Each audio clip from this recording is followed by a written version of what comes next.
मी PSI Shivaji Ghorpade, नेमणूक Mukundwadi police station. एक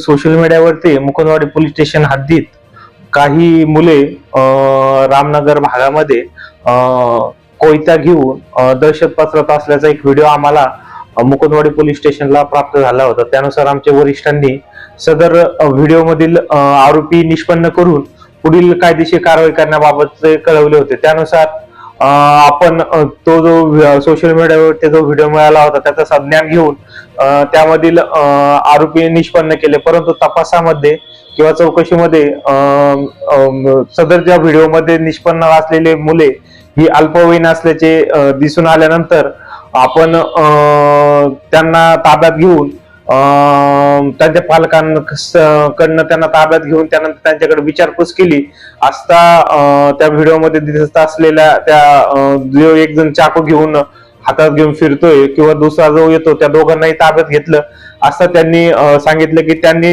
अजून एक जर त्यांचा जो एक मित्र आहे तो पण विसंबाचा आहे, तर त्याच्याकडे तो चाकू दिल्याची माहिती दिली.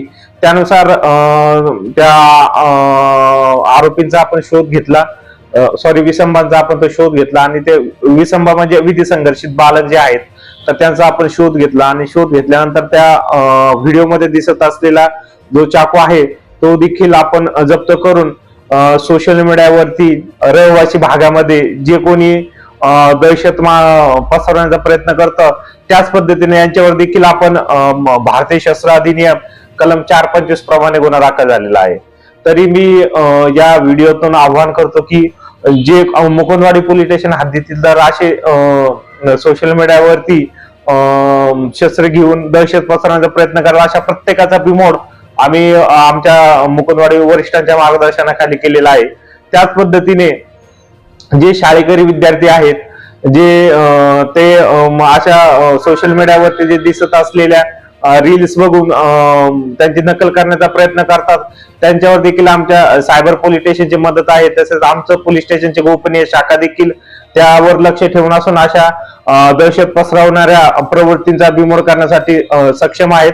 आणि त्या पद्धतीने हा जो व्हिडिओ मिळाला आहे त्यातील आपण 4 जणांवरती तो सदरचा गुन्हा दाखल करून तो कोयता देखील जप्त करण्यात आलेला आहे. तरी कोणीही अशा पद्धतीने दहशत पसरवण्याचा प्रयत्न केला त्याच्यावर कायदेशीर कारवाई करीत आहोत.